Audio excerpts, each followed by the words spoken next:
The Detroit Pistons season is officially over, and I'm going to tell you guys one of my biggest takeaways that I took from the last few months of this season on today's episode of the Locked On Pistons podcast. You are Locked On Pistons, your daily Detroit Pistons podcast. Part of the Locked On Podcast Network. Your team every day.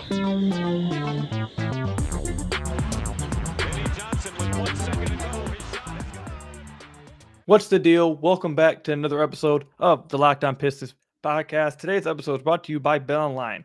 BetOnline has you covered this season with more props, odds, and lines than ever before.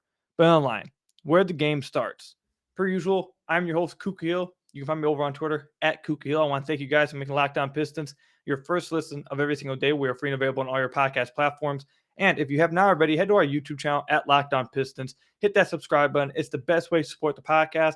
We're on our road to 3,000 subscribers. We're continuing to show Locked On that we are the best and fastest growing fan base at the Locked On Network. So again, if you're one of the 50% of people who are watching this on YouTube and are not subscribed, go ahead and hit that subscribe button. And if you just listen to this on any podcast platform, you don't have to watch it on YouTube, but if you want to find the best way to support the podcast, again, hit that subscribe button over at YouTube channel. I'd really appreciate it. So by the time you guys listen to this podcast, the Detroit Pistons season will be officially over. 82 games went by that fast. It feels like just a few months ago we were just at the beginning of the season. It went by really fast. So, and I told you guys we were all looking forward to the season finally being over, getting to the lottery and all that stuff. I'm sorry about that. You guys heard my dog probably jump up on the wall.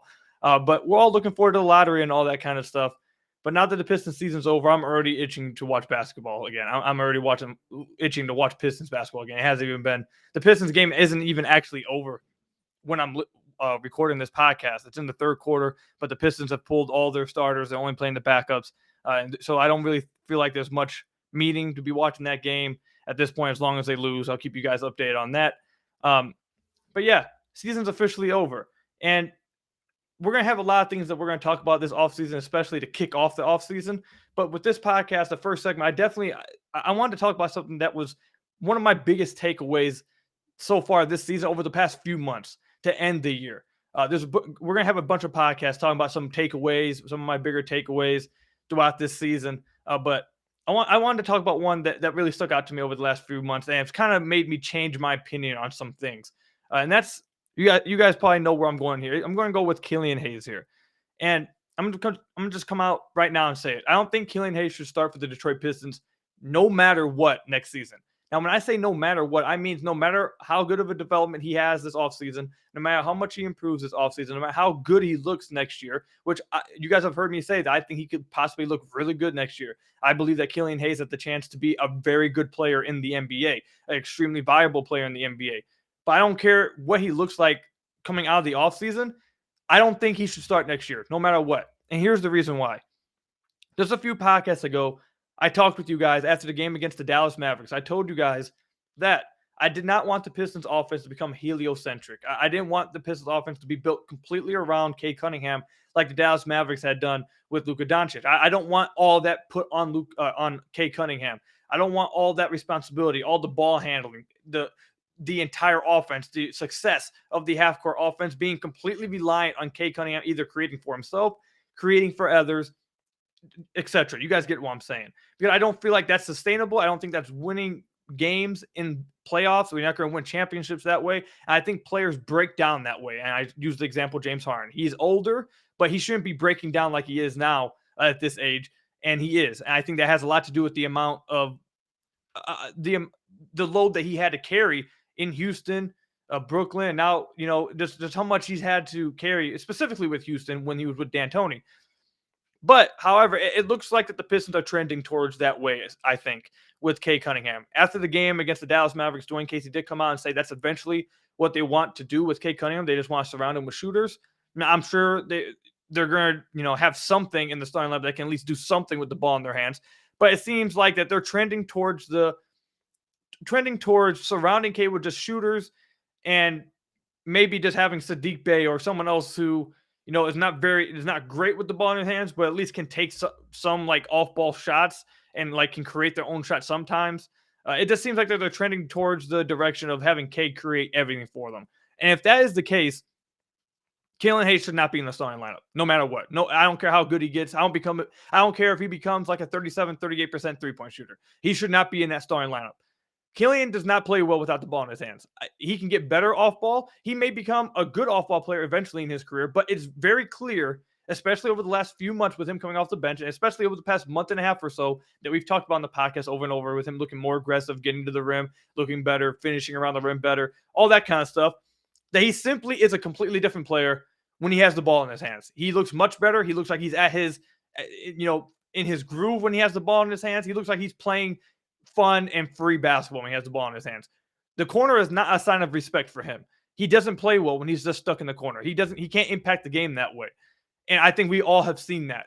And the Pistons are not going to take the ball out Cade Cunningham's hand, it seems, for Killian Hayes. And I don't think they should. I think they should have a balanced offense to where Cade can play off ball and on ball. I'm not saying you should just take all Cade's touches away and give it to Killian Hayes or whoever you want starting next to Cade. I just think that you shouldn't have so much on Cade to where he's basically creating everything. But I have a feeling that's where they're going with this. And for that reason, Killian's just not going to get the ball in his hands, no matter the improvement that he has in the starting lineup next season. If he does improve tremendously, he just simply isn't going to get the ball put in his hands no matter what next year. And these numbers right here tell it for you. Before Killian was benched in his first 33 games this season, before he got taken out the starting lineup and put on the bench, he had a usage rate of around 14%, okay?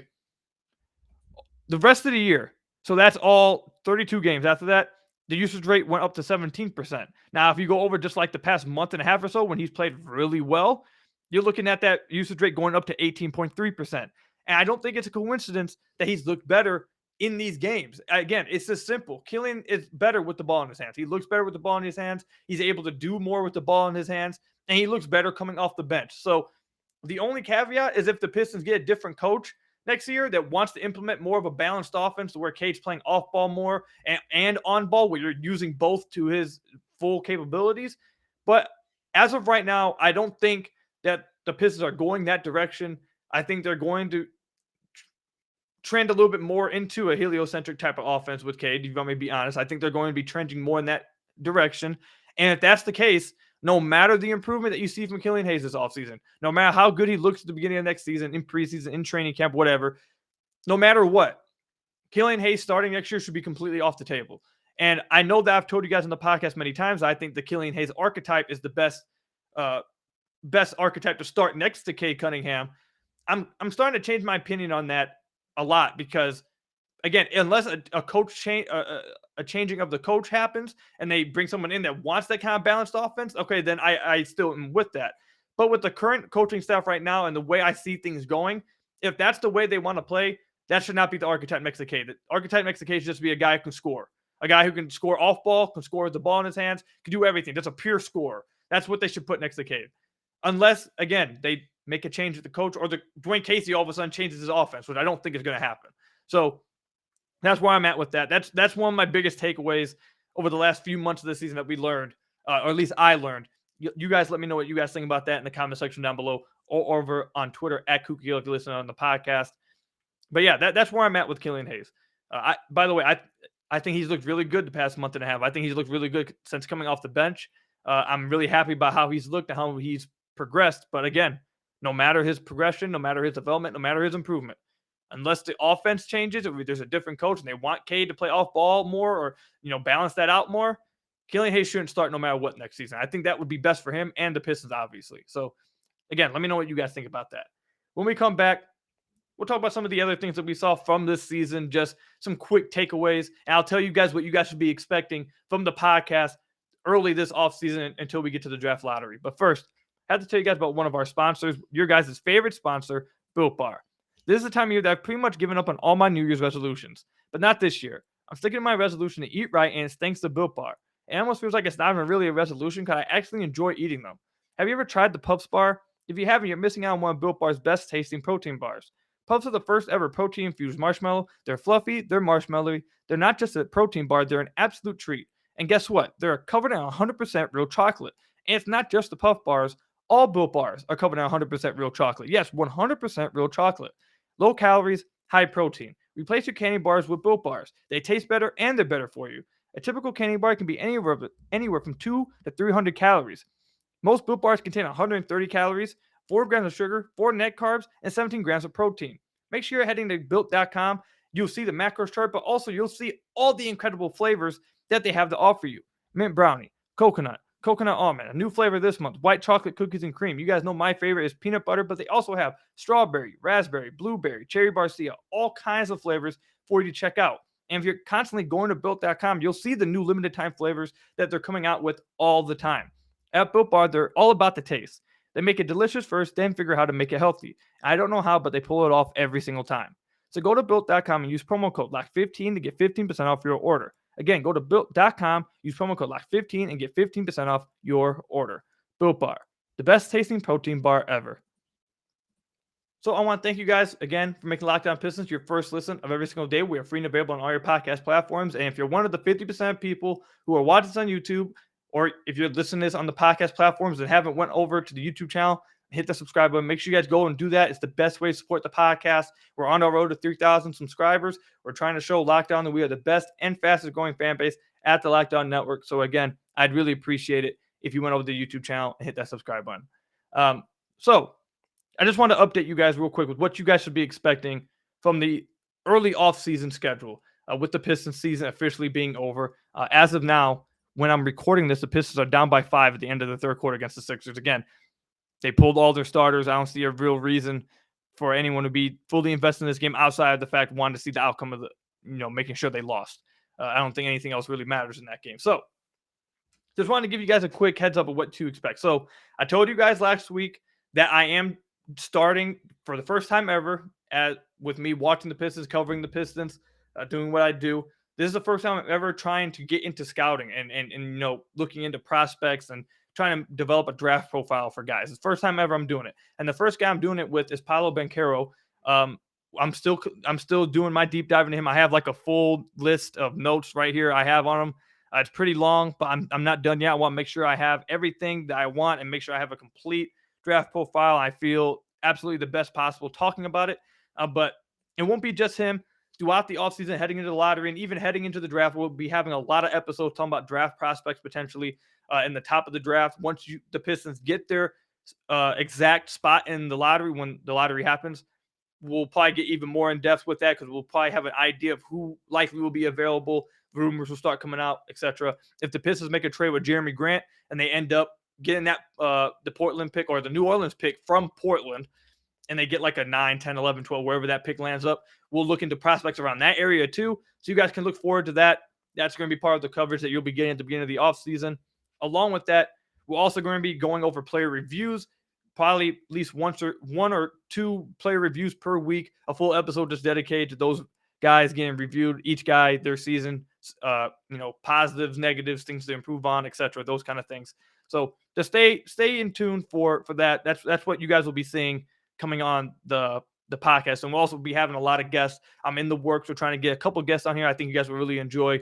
We'll talk about takeaways from this season, things to improve on next season, all kinds of stuff. But that's what you guys should be expecting coming up for early offseason scheduling here. So just some other quick things. I don't want to get into too much on this podcast. Just some quick takeaways from this season, because I really do have like a full-on schedule, and I really think you guys are going to like the content coming out in the next few weeks. So I'm just going to give some quick takeaways of the season in this podcast. And we just talked about the Killian Hayes takeaway I had. Another quick takeaway that I want to give out to you guys is that I don't think Saben Lee will probably be on the roster next season. I saw some of you guys talking about this in the Pistons community. I saw some of you guys talking about that in some of my comments on a YouTube video. I saw a lot of you guys tweeting at me this as well on over the past few days. I don't think Saben will be on the roster next season. We've talked about it before that Saban's like in this gray area right now, and it's kind of tough. He's like too athletic for the G League. It's quite clear for that. The no defense having in the G League, the constant running is suited perfectly for him. And he's just way more athletic than the other guys. He's just going to dominate guys because of that. Now, when he comes up to the NBA, he's still a really damn good athlete, but he's not just exploding over everyone else in the NBA athletically, and his skills aren't good enough to match up with everyone else if he's not just overbearingly more athletic than you. So he hasn't looked that good in the NBA. You haven't really seen that big of an improvement from him over year 1 to year 2. I'm just not sure if you're going to see that type of improvement And again, he's just stuck in that little gray area. I don't think if it's like really worth the roster spot with having him on there. I think that could probably be filled with someone else that has a little bit more potential. Or someone, especially heading into the future, I think the Pistons are going to try to start being a competitive team next season. You're probably going to want that roster spot to be someone who could probably give you some minutes if they have to. And I don't think Saban is that guy. So I don't know if Saban Lee is going to be on this roster next season. That's one of my quick takeaways from the season. I honestly, one of you guys, I think it might have been our friend Hal of the show, but I saw one of you guys tweet this at me as well, that Saban may just be best suited to go like overseas real quick. Like that'd probably be the best thing for his career, because it's quite clear that he's just way too good for the G League. Like the G League isn't doing anything for him. He's not improving in the G League. That's not like that's not doing anything for him. And he's not suited yet for the NBA. He's not good enough for the NBA. So going overseas, refining his skills, playing a different type of basketball, having to play a more, what's the word I'm looking for? A more team-oriented basketball, to where, and like in probably the next, it goes to NBA, and then probably overseas is probably some of those leagues over there are probably the toughest leagues in the world. So if he goes over there, tries to refine his skills, trying to learn basketball a different way, play a different way, maybe he can come back in a few years, come to the NBA more refined and his skills more refined, and possibly latch on to the NBA team and maybe have an NBA career. I don't think that's a bad idea at all. I think that might be his best route to being an NBA player. But as of right now, I don't think Saban Lee is going to be an NBA player for the Pistons next season. I don't think he's going to be on the roster next season. And I do think that's probably going to be the best outcome for him for his career. I think it would probably be to go overseas, try to refine those skills. Along with that, just since we're talking about guys who probably won't be on the team next year, I just want to throw out there, I don't think Jamarco Pickett will be on the team next year. Ronnie McGruder, I don't think he'll be here. Carson Edwards, obviously, I don't think he'll be here. Braxton Key, I don't think he'll be here. And Luka Garza, I think it's a little bit of a toss-up. I don't know if he'll be on the team either. But all these guys that you've seen towards the end of this season get a lot of minutes. I know some guys, a fun thing that fans do, it's very common. It's not just Pistons fans. I'm not singling out Pistons fans, but a lot of things that fans do is at the end of the year when they get guys like this and they play a lot of minutes, they try their hardest to see oh, I can see this guy being a good player for the Pistons. They should just bring them back. Oh, I can see what they like in them. I can see this. I can see that. I can promise you guys, none of these guys really matter in the grand scheme of things. None of these guys are really that great. This happens a lot at the end of the season with multiple teams. They give these guys a chance. And what usually happens if a guy actually does play well and show something, it's for another team. It's not for that current team. A lot of times, like for a guy like Braxton Key, I think Braxton Key could possibly use how he's played with the Pistons to try to latch on with another team, try to get a two-way contract possibly with another team next season. A guy like Jamarco Pickett, maybe even the same thing. Carson Edwards, possibly the same thing. So I think that's the likely outcome. So my quick takeaway of the second segment that I want to tell you guys basically is just guys I don't think will be on the Pistons next year. And that goes from Saban Lee, Carson Edwards, Ronnie McGruder. Ronnie McGruder simply because he could probably go to another team and just ride the bench for a contender, and that'll probably be better suited for him, I think. But if they really just want to bring him back to be a veteran presence, he could be like the Pistons Udonis Haslam, I guess. But Jamarco Pickett, Braxton Key, Saban Lee, etc. I don't think those guys will be on the team next year. So let me know if you guys disagree or agree with that. If you guys think some of those guys actually will be on the team next year, let me know what you guys think about my Saban Lee take. I know that may ruffle some feathers in the community, so I'd like to hear what you guys think about that one. But when we come back, Isaiah Stewart in this game against the Philadelphia 76ers, the final game of the season, and over the last few games to end the season, started to show that three ball again. Should we fall for it? Should we believe it? Should that be something we look forward to him developing in the offseason? I'll talk about that when we come back from the break. But first, let me tell you guys about another one of our sponsors, BetOnline.net. BetOnline.net is your number one source for all your sports betting stats and sports info. Find all of the latest sports developments, league reviews, and news, including this year's basketball playoffs and the start of the Major League Baseball season. Yes, baseball is finally back. BetOnline is your continued source for all your sports wagering information from live betting to playoffs, esports, and more. Head to the website today and use your mobile device to learn more about the trends and action today. Again, if you head over to the betonline.net, you'll see all the things you could possibly do on here. It's not just basketball and baseball. You have boxing, football, golf, hockey, horse racing, martial arts, soccer, tennis, really all kinds of things you could really do. On April 10th, Sunday, I'm looking at the Oklahoma City Thunder and the Los Angeles Clippers game. They got the over-under at 216. I'm going to go ahead and take the over on that game at minus 110. I will take the over there. I suggest you guys do the same. So again, make sure you guys head over to betonline.net or use your mobile device to learn more about their trends in action today. BetOnline, where the game starts. So I want to thank you guys again for making Locked On Pistons your first listen of every single day. We are free and available on all our podcast platforms. And if you have not already, head to our YouTube channel, hit that subscribe button. Best way to support the podcast. I'd really appreciate it. You guys get all that jazz. Again, I just want to let you guys know we have a lot of coverage coming for you guys early in the offseason with the draft stuff. Again, stay tuned. It's coming soon. I'm diving into it. I'm having a lot of fun actually doing it.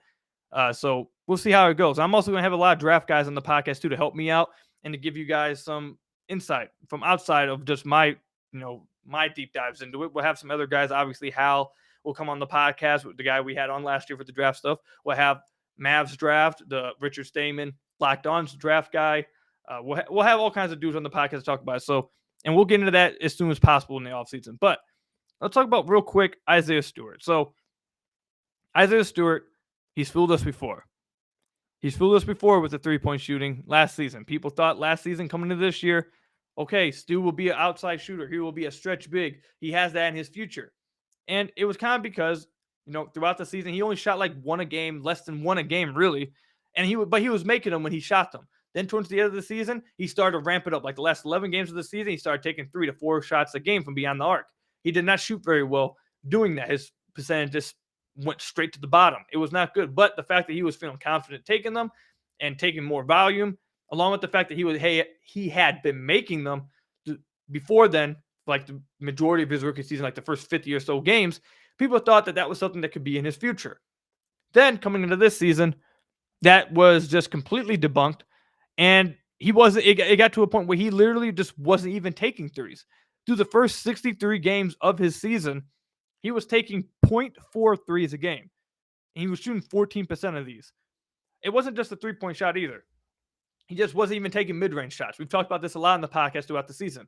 He looked like he was just reluctant, not only to not take threes, but to take mid-range pull-ups, pick and pops. It just wasn't something that was a part of his game. It was something he was really trying to do at all. And when he did do it, he had this weird hitch in his shot that wasn't there his rookie season, and things just looked completely different. And a lot of people, including myself, were like, I don't know if that's something that he's going to be able to do this year. I don't know if that's something he's going to be able to really add to his bag moving forward. Maybe that was just, the fact that it was happening on such low volume his rookie season.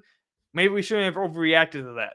Now, I'll simply say this. I never overreacted to it. And you guys know that my stance has always been, I don't believe he'll ever be a stretch big. I think he could potentially become simply a big man who can hit a three.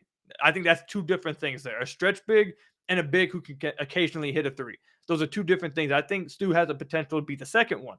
However, if you're one that wants to deal with optimism, and you're one that wants to just, have fun, don't want to think about the negatives, want to think about the positives all the time, then the last 8 games is for you. Because over the last 7 games before this Philadelphia game, Basketball Reference doesn't have this Philadelphia game. Over the last 7 games, he's shooting 56% from deep on 2.3 attempts a game. Now, that's much higher volume over the course of this season, and obviously way higher on the percentages. And in this game against Philadelphia, in the 13 minutes that he was able to play, he hit both his threes, including somewhat of like a dribble pull-up three. He went for a dribble handoff, denied it, stepped back, and he got his feet set and shot it with confidence, and he was able to hit it. So 2 of 2 in the final game of the season against the Philadelphia 76ers, and the 7 games before then was shooting 56% on 2.3 attempts. Now, I've said many times before on the podcast, I am old enough to remember last year, and I'm not going to let Stu fool me. I'm not going to let Stu get me this time. I'm not going to overreact to the 7 games. However, it is something, I guess. It is something that he's shooting 56% of these threes, and he's taking a lot more over the last 8 games. Now, last season, it was more so over like the last 15, 16 games, 15 to 20 games of the season. That's a much larger sample size to try to deal with.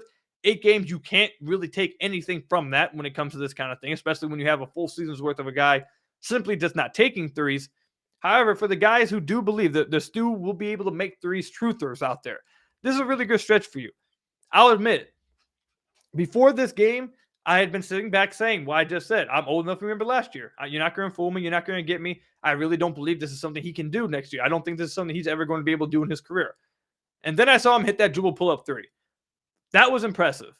That required really good footwork, confidence, and along with footwork, maintain your form of the upper body. And he did all of that really well. He looked really fluid and looked really confident and smooth in it.